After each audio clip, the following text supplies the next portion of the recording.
So hello guys. आज हमारी class number 6 है और 5 क्लास हम कर चुके हैं, जिसमें लास्ट क्लास में हमने महाजनपद काल के बारे में देखा था और मगध का उत्थान देखा था। तो हमारे 3 टॉपिक रह रहे हैं महाजनपद काल में: धार्मिक क्रांति, फारसी आक्रमण और ग्रीक आक्रमण। तो आज ये हम देखेंगे, ठीक है। उसके बाद जो मौर्य काल था वो स्टार्ट हो जाता है, फिर उसके बारे में देखते हैं। चलिए पहले स्टार्ट करते हैं धार्मिक क्रांति।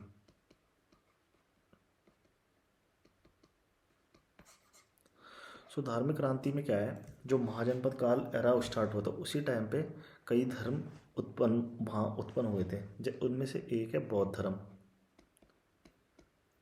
बौद्ध धर्म, तो इसके बारे में आज जानेंगे। जो इसके संस्थापक थे वो गौतम बुद्ध थे और इनका जो बचपन का नाम था वो सिद्धार्थ था और जन्म स्थान लुम्बिनी जो कि नेपाल में है।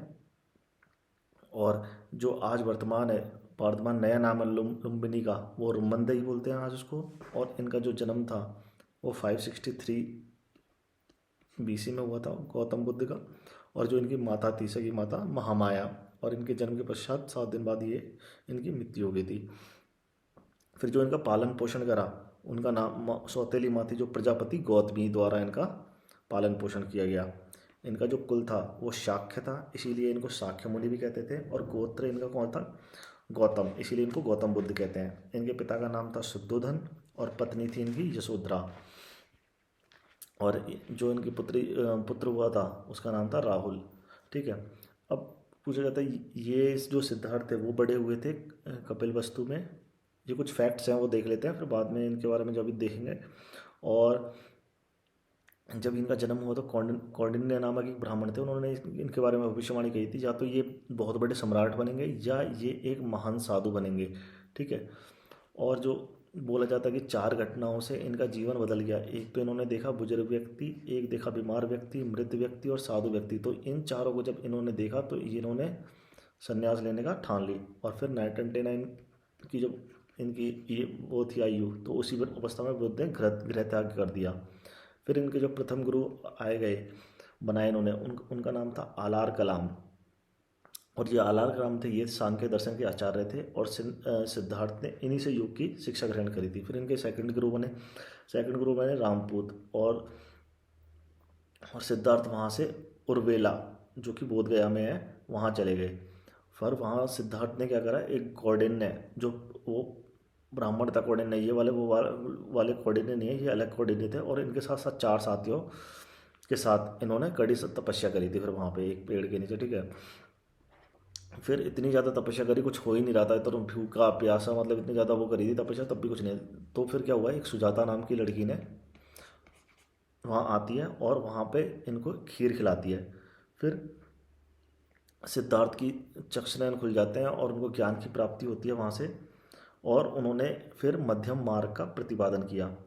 जब ये घटना होती है, जब खीर खिलाने की घटना होती है, उसके 49 दिन के बाद जब उनकी आयु 35 वर्ष की हो जाती है, तो बोध गया निरंजन नदी के आगे, ठीक है, निरंजन नदी के आगे, निरंजन नदी के तट पर पीपल का पेड़ के नीचे इनको ज्ञान की प्राप्ति होती है। और सिद्धार्थ थे वो साक्य मुनि, गौतम बुद्ध और तथागत के रूप में प्रसिद्ध हुए थे। फिर बुद्ध ने क्या करा, बुद्ध ने जो सारनाथ था वहाँ पे संघ की स्थापना करी, ठीक है। एक तो संघ की स्थापना करी और सारनाथ में अपना प्रथम उपदेश दिया। उपदेश को उसको दिया था कौंडिन्य और उसके साथियों को दिया था, ठीक है। और बुद्ध ने सर्वाधिक उपदेश पूछा जाता है कहाँ दिए थे, सर्वाधिक उपदेश दिए थे श्रावस्ती। और सर्वाधिक वर्षा काल भी कहाँ व्यतीत करा था, श्रावस्ती में। और ये क्या थी श्रावस्ती, ये कोसला महाजनपद की वो थी राजधानी, ठीक है। और अवंती के एक शासक थे प्रबोध ने बुद्ध को आमंत्रित किया, लेकिन बुद्ध ने अवंती की यात्रा नहीं करी थी, ठीक है। प्रबोध नाम का वो थे राजा वहाँ से, प्रबोध उन्होंने इनको आमंत्रित किया था अवंती के लिए, लेकिन ये नहीं गए थे। और जो एक पूछा गया इनके जो प्रमुख शिष्य थे, इनके 2 शिष्य थे, एक तो था उपाली और एक था आनंद। उपाली जो थे वो तो इनके प्रधान शिष्य थे और जो आनंद थे वो इनके प्रिय शिष्य थे। और आनंद के ही कहने पर जो बुद्ध ने महिलाओं को संघ में प्रवेश दिया था। पहले क्या था, जो संघ बना था इनका, उसमें महिलाओं की अनुमति नहीं थी, लेकिन फिर आनंद के कई बार कहने पर बुद्ध ने महिलाओं को परमिशन दी, और जो पहली महिला इसमें शामिल हुई उसका नाम था प्रजापति गौतमी, और जो कि बुद्ध की माँ थी। ठीक है। और बुद्ध ने इसके बारे में एक चीज़ कही थी, बुद्ध ने कहा था जो संघ पहले कई सदियों तक चलता, वह संघ सिर्फ 500 साल ही चलेगा महिलाओं के प्रवेश से। अब कुछ वो थे, जैसे एक उंगली माल था, वो इनका शिष्य बन गया।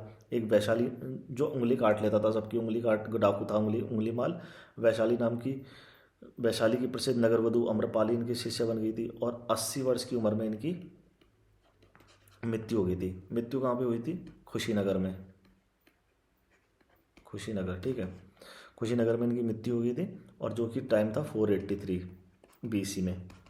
और इनके कुछ प्रतीक पूछे जाते हैं, जैसे कि प्रतीक होते हैं भगवान बुद्ध के, एक तो हाथी, सांड, घोड़ा, बोधि वृक्ष, और इनके पद चिन्ह। इनका क्या मतलब है? इनका मतलब है जैसे हाथी या सफ़ेद हाथी भगवान बुद्ध के जो गर्भस्थ होने की प्रतीक है, महामाया का सपना है, वो देखा जाता है, ठीक है, हाथी में। फिर है एक सांड, सांड का मतलब होता है इनका जन्म का प्रतीक। फिर बोधि वृक्ष या पीपल, ज्ञान का प्रतीक है ये। और इनके पद चिन्ह का मतलब है निर्वाण का प्रतीक। और स्तूप किसका प्रतीक है? स्तूप मृत्यु का प्रतीक है, ठीक है।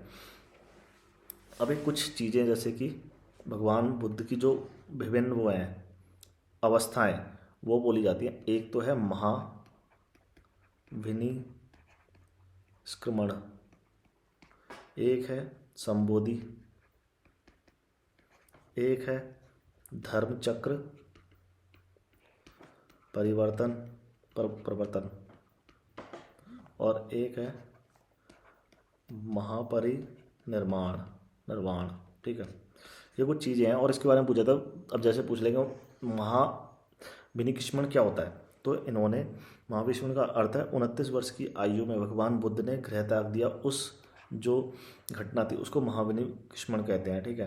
अब संबोधि किसे कहते हैं? संबोधि इसे कहते हैं जैसे कि 35 वर्ष की अवस्था में गौतम बुद्ध को बोधगया में निरंजन नदी के तट पर पीपल का जो पेड़ था उसके नीचे ज्ञान की प्राप्ति हुई, उस घटना को कहते हैं संबोधि। धर्मचक्र परिवर्तन, ज्ञान की प्राप्ति के बाद जब बुद्ध ने अपना पहला उपदेश दिया था कौंडिन्य ने उसके 4 साथियों को, तो ये जो घटना थी वो धर्मचक्र परिवर्तन थी। और महापरिनिर्वाण, जो 80 वर्ष की आयु में भगवान बुद्ध की मृत्यु हुई थी, उस घटना को कहते हैं महापरिनिर्वाण। तो ये कुछ चीज़ें हैं इसके बुद्ध के बारे में। अब देखते हैं भगवान बुद्ध की शिक्षाएं।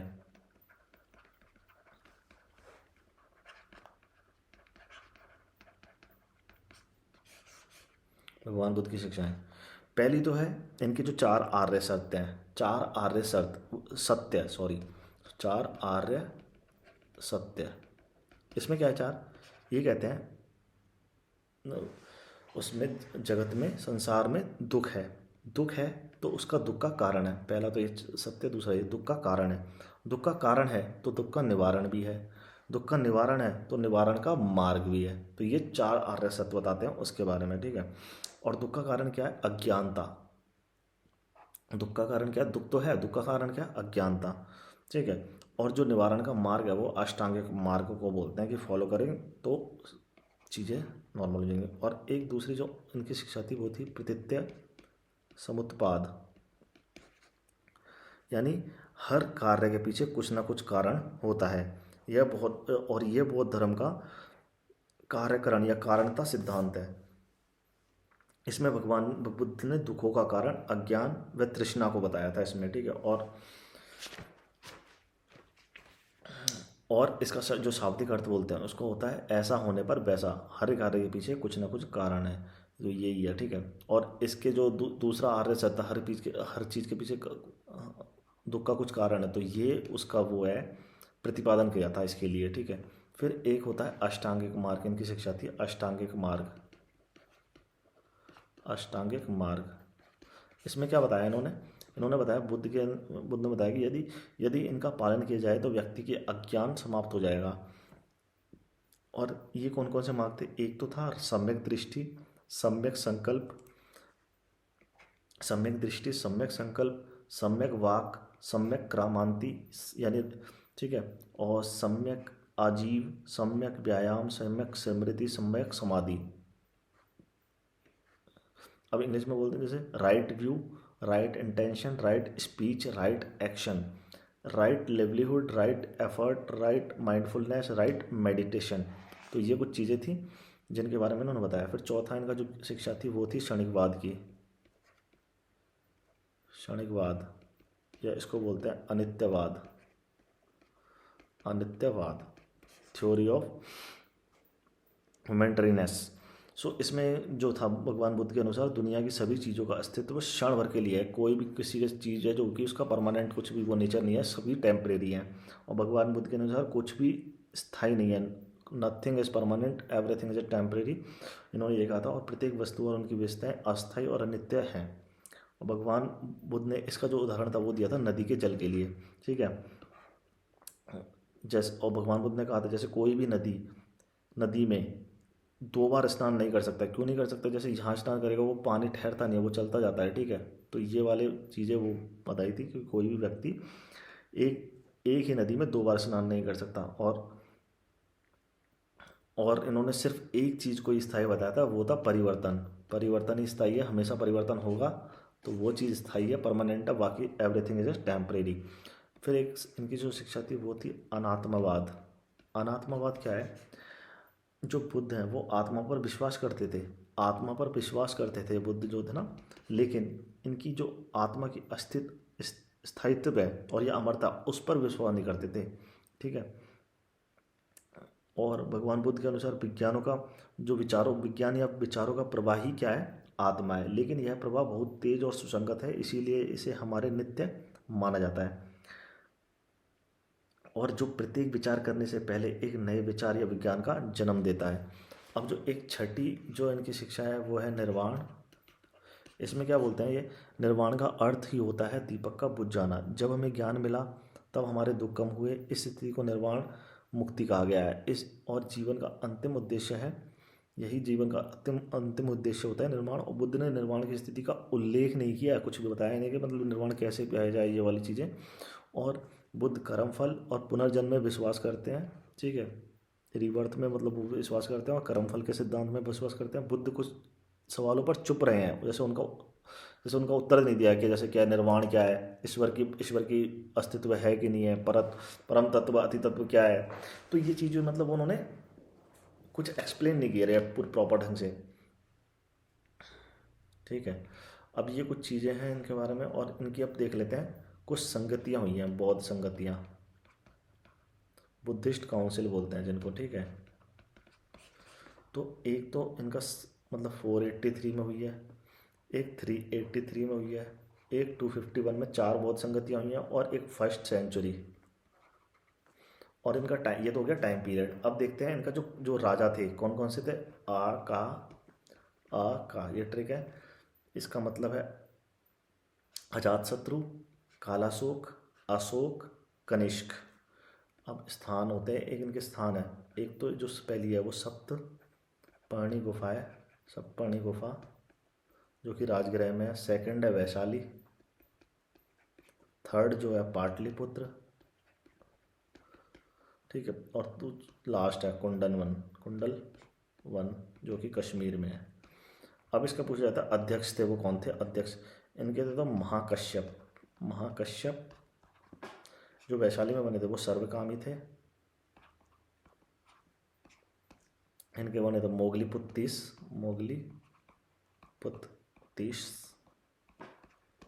और वसुमित्र इनके जो, और उपाध्यक्ष थे इसके अश्वघोष।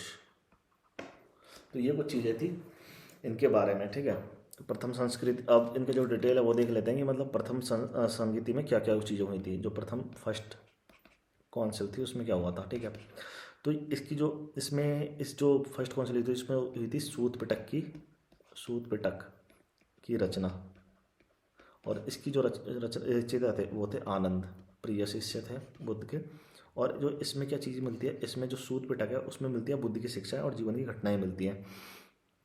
और सूत पिटक के खुद्दक निकाय है, सूत पिटक का खुद्दक निकाय है, ठीक है। उसमें जातक कथाएं मिलती हैं। इसी प्रकार एक विनय पटक की भी वो हुई इसमें रचना, जिसके रचनाकार है उपाली जो कि प्रधान शिष्य थे बुद्ध के। और इसमें जो साधु संघ के साधु हैं उनके आचार व नियम के विचार मिलते हैं। The rules and code of conduct for the Buddhist Monks monist और डिसिप्लिन के बारे में इसमें बताया गया है। ठीक है, अब सेकंड जो सेकंड काउंसिल हुई उसमें क्या है, इसको ये बौद्ध धर्म दो भागों में बढ़ गया, एक तो स्थविर, एक था महासंदिग्ध। ठीक है, इसमें दो चीज़ों में इसमें ज़्यादा कुछ हुआ नहीं। फिर थर्ड जो संगति हुई उसमें अधिधम पटक की स्थापना हुई, अधिधम पटक, और इसमें मिलता है बौद्ध धर्म का दर्शन मिलता है इसमें। और पिटक का अर्थ ही होता है पिटारा, डेट इज बास्केट। ठीक है, और संयुक्त रूप से इनको त्रिपटक कहते हैं। किस किस को त्रिपटक कहते हैं पूछ लेते हैं, व्हाट इज त्रिपटक। त्रिपिटक एक तो है सूत पिटक, विनय पिटक और अधिधम पिटक, इन तीनों को मिला के कहते हैं त्रिपिटक संयुक्त रूप से। ठीक है, अब फोर्थ जो काउंसिल थी उसमें क्या हुआ, इसमें फिर से बौद्ध धर्म दो भागों में बढ़ गया, एक तो हीनयान, एक महायान। अब पूछा जाता है डिफरेंस क्या है हीनयान महायान में। हीनयान ये तो होते हैं रूढ़िवादी बौद्ध को, और ये होते हैं, एक पहला डिफरेंस ये देख लेते हैं, ये रूढ़िवादी, ये सुधारवादी। ये बुद्ध को महापुरुष मानते हैं, ये बुद्ध को ईश्वरी मानते हैं। तीसरा, ये देवी देवताओं में विश्वास नहीं करते, लेकिन ये देवी देवताओं में विश्वास करते हैं। जैसे कि प्रज्ञा की देवी कौन है, तारा, प्रज्ञा मीन्स ज्ञान।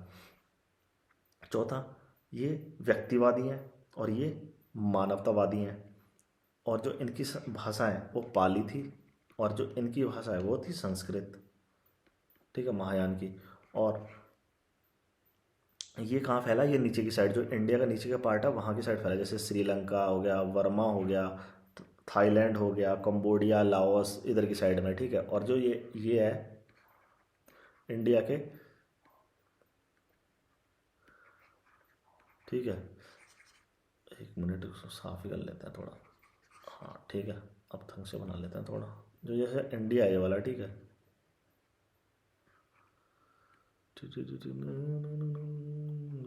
ठीक है, ये वाला इंडिया हो गया।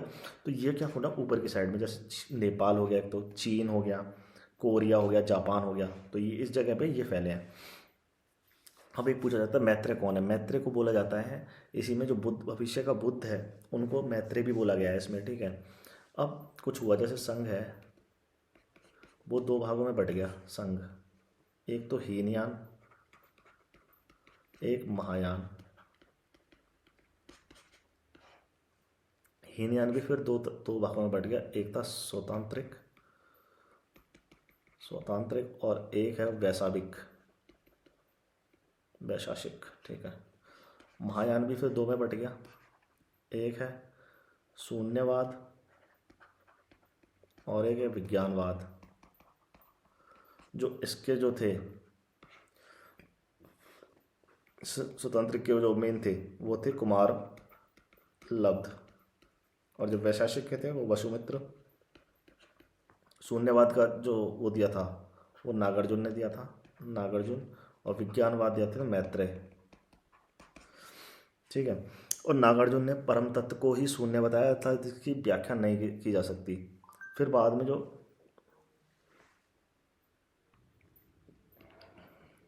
फिर जो एक हैं जो शंकराचार्य हैं उनको परिच्छन बुद्ध भी कहा जाता है, मतलब हिडन बुद्धा भी कहा जाता है शंकराचार्य को, क्योंकि उन्होंने भी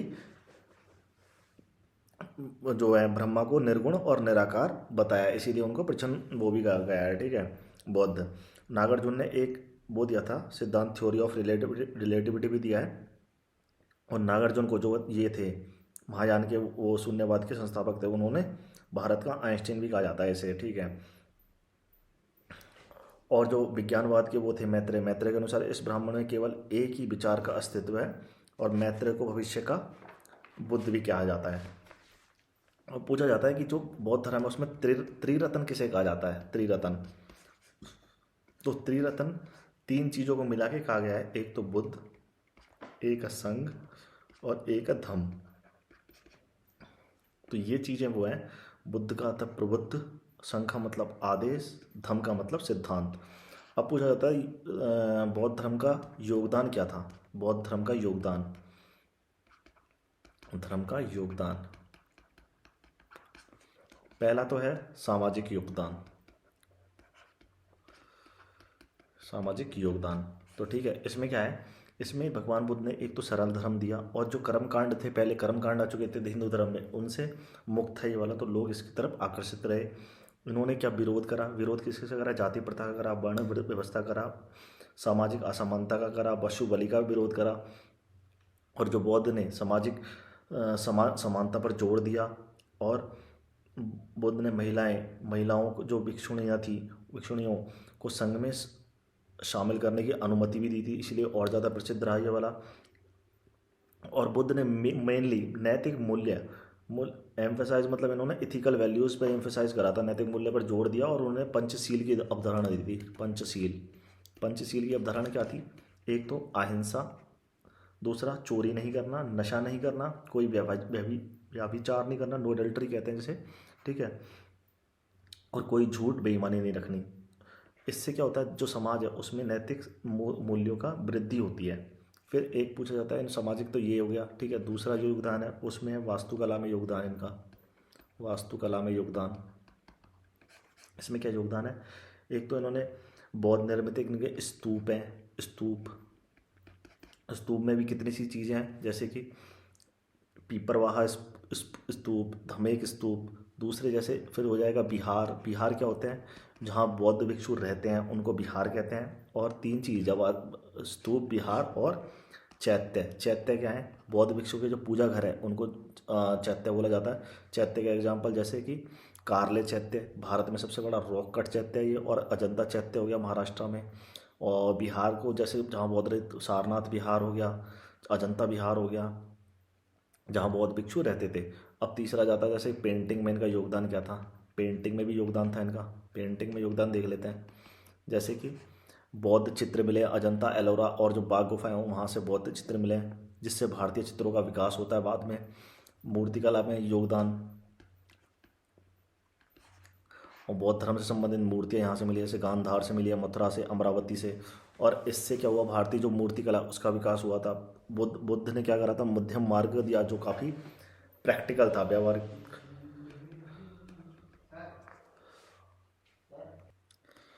सो मतलब ये